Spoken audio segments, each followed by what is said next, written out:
one extent, you're right that I'm the only Indian to have got the scholarship. Introspect on these three parameters and decide whether this course is really something you want to do.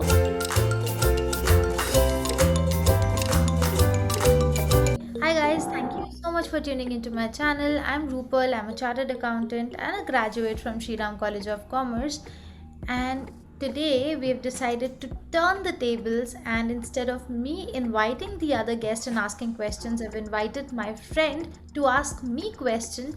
So without wasting much time, Parul, over to you.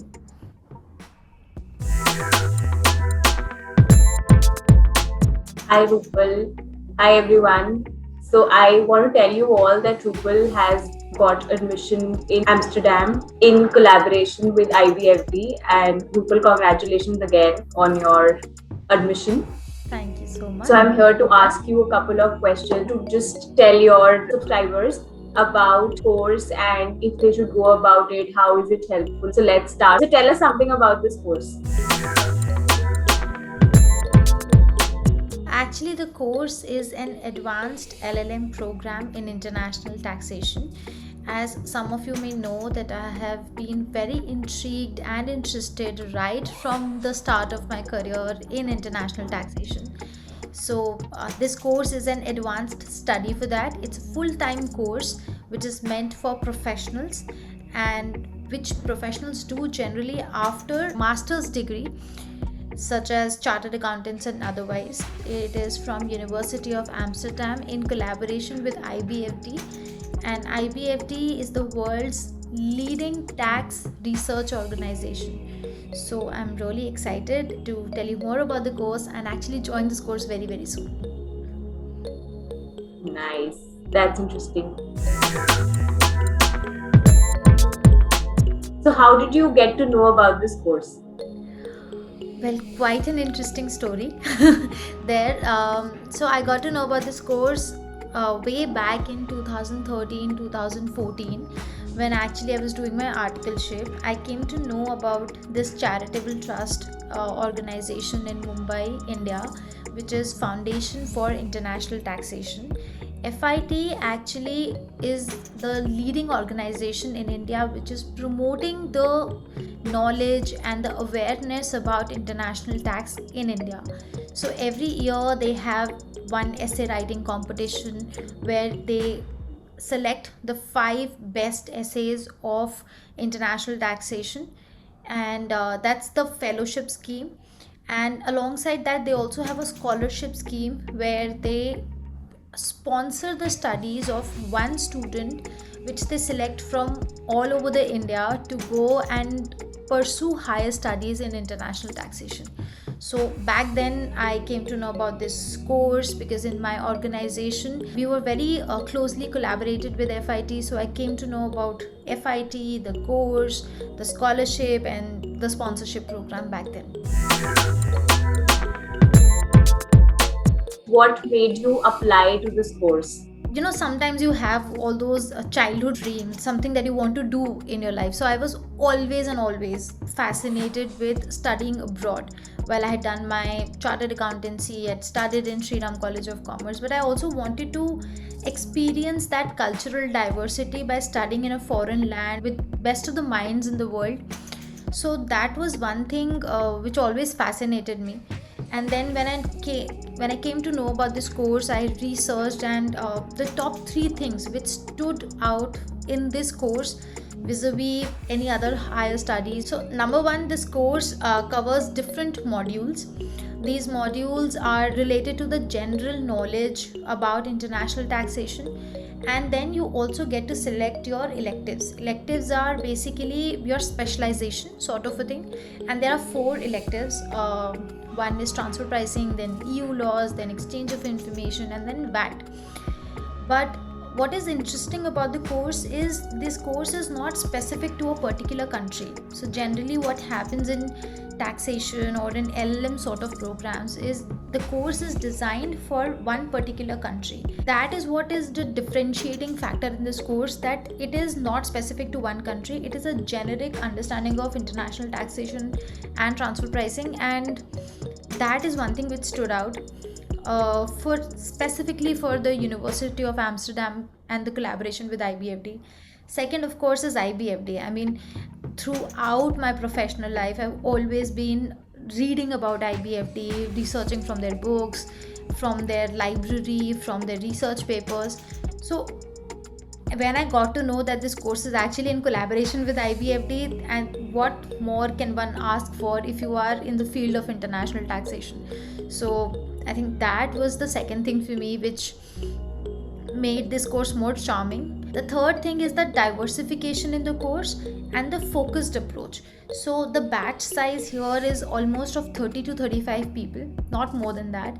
These are the people who are coming from different countries, different cultural backgrounds, from different professional backgrounds. Some of them are the revenue officers of different countries, some of them are lawyers, some of them are chartered accountants or CPAs of different countries. And in a batch of 30 to 35, you may end up having a cultural diversity of 15 to 20 countries. That is something which is like a holistic approach of, while we are focused in terms of the knowledge base, but at the same time we are so diverse in terms of the cultural diversity and the professional backgrounds. So these are the three things which really helped me decide that I should be applying for this course. Also, when you're saying that there are revenue officers as well as CAs in the same course, of course, the level of exchange of information would be immense. Like, you have a perspective from both sides of the table. So I think that's also a good thing about the course. What is the procedure to apply for this course? And what is the fees? What is the eligibility criteria? Is there any eligibility criteria? Right. So probably I'll answer this question in two parts. How I applied, and if you can't get through this one route, how you can apply to. So number one is I applied through FIT, Foundation of International Taxation. So Foundation of International Taxation, as I said, gives a scholarship for one student from entire of India to go and study for this course. They sponsor your studies in terms of your tuition fees. You'll have to bear the living expenses of your own. Every year, FIT invite candidates to apply for this course. There are basic criteria when you have to apply for this course, like you need to have a professional degree from India or abroad. You need to have at least minimum 3 years of experience post qualification in international taxation, or 5 years of experience in any other department. And then obviously, along with your resume, you have to give your statement of purpose, why you think you are an appropriate candidate for this course.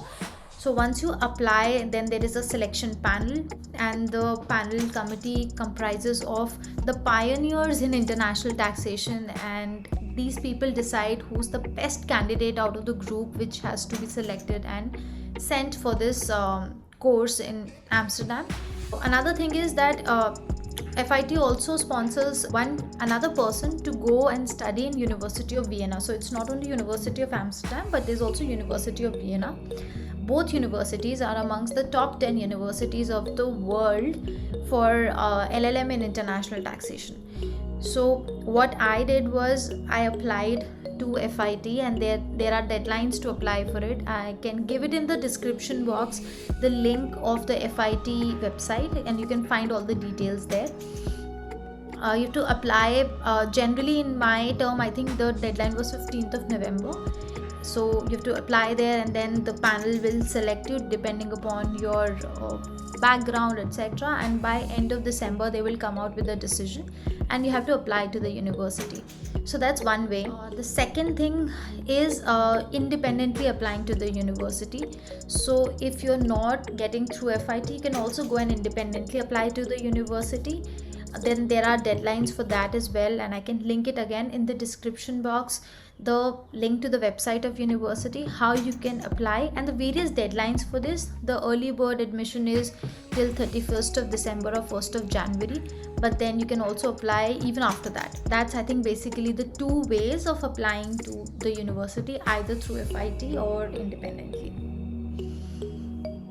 That's helpful. We are proud of you for the scholarship. Another thing, I think you asked about the fees. So the fees for this course is around 20,000 euros, and in addition to that, obviously there are living expenses that you'll have to bear, and there are certain additional costs as well in terms of your early bird application fees, or your housing fees, or your insurance, your visa applications, etc.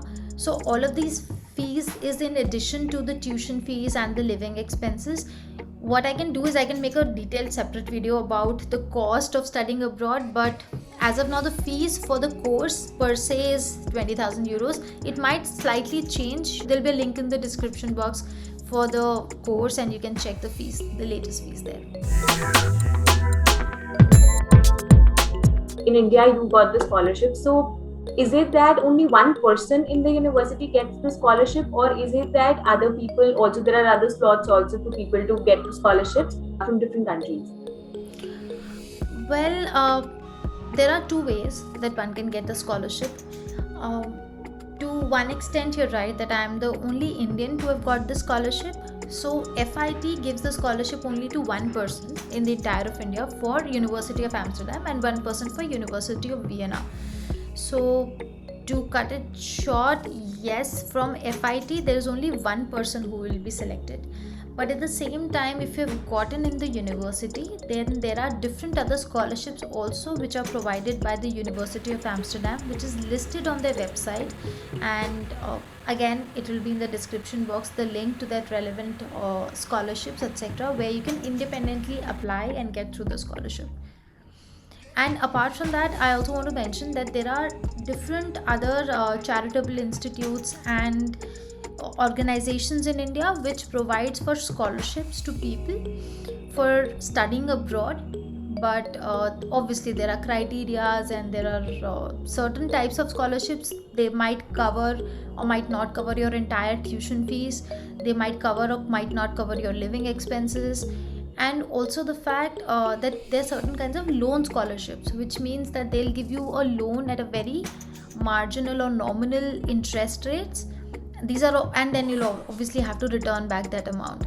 So if you are getting through the scholarship through FIT or university, good, but you can also start independently applying through other scholarships. You might get lucky and get one. Nice. So, is it that your tuition fee is only sponsored by FIT, or your living expenses and accommodation is also covered within the scholarship? FIT covers only your tuition expenses.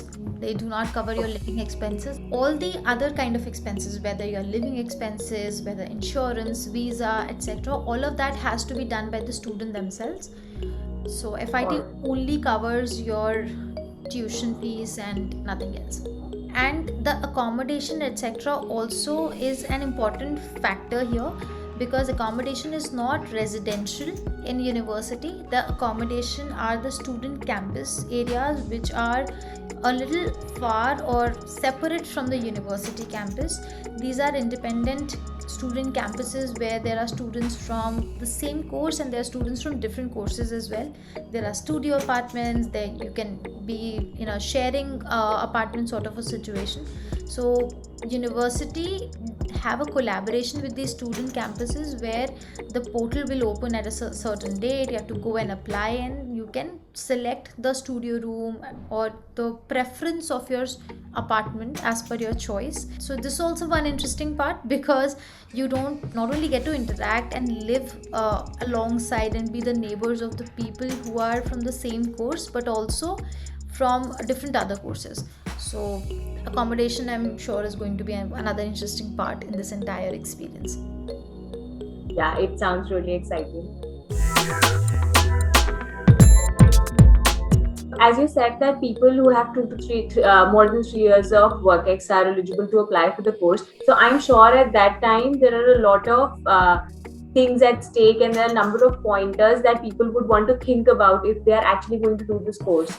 So what do you think are the most important parameters that somebody should consider while making a decision whether or not to go for the course? There are many criteria that one should keep in mind, but for me, I would suggest 3 things.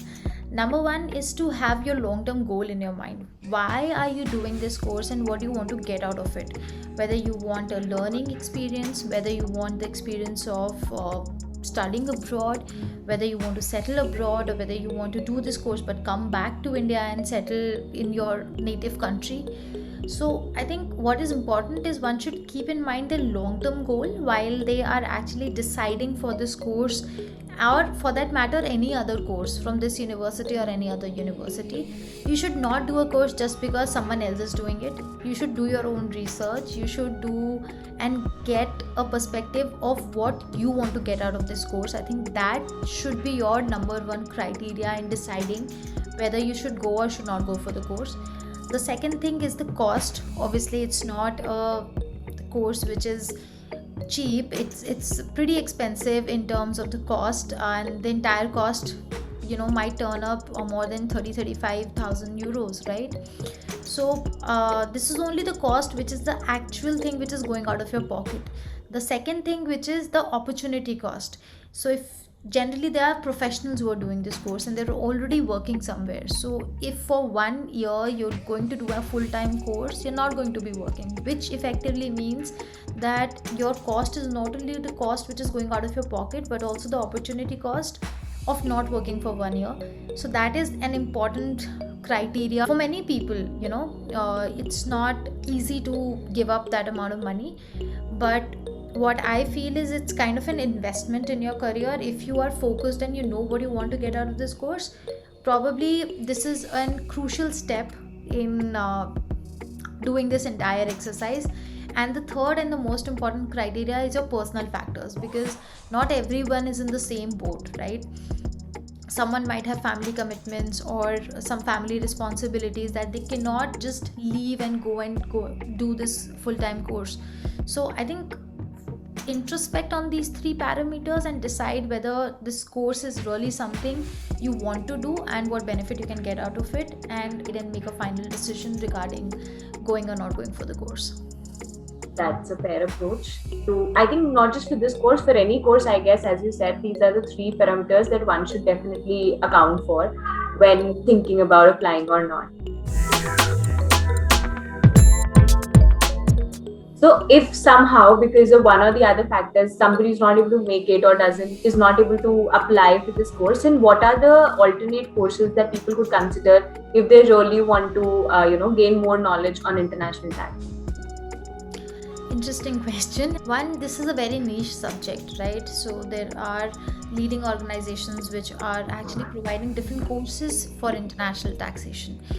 And the kind of courses can be broadly divided in two categories. One is the distant courses, and the second one is the full-time courses. The distant courses are the courses where you can do alongside while you are working, so you don't have to leave your job. There are advanced diploma in international taxation by ICAI. There is one by this Chartered Institute of Taxation, which is a leading UK body. There's also one course by IBFT. So and so on and so forth. So what I'm saying, that these are the distant courses that you can do alongside with your job, so the opportunity cost goes away. The second type of course is the full-time courses, like the advanced LLM in international tax by University of Amsterdam. There's also one by University of Vienna or by New York University, and so on and so forth. There are at least the top 10 universities I know of the world which are really good in providing this full-time course.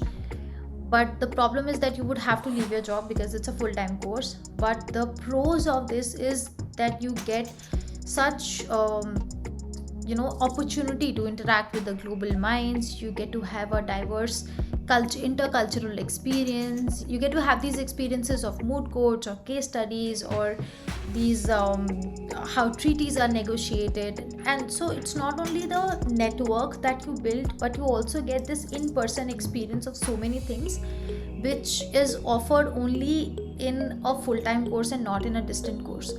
So my personal suggestion is that if your life circumstances allow you, then you should definitely try for a full-time course. It's going to be a very good investment in your entire professional career of 40 years. But at the same time, if you're not able to do it, then there are these distant courses from different organizations that you can try.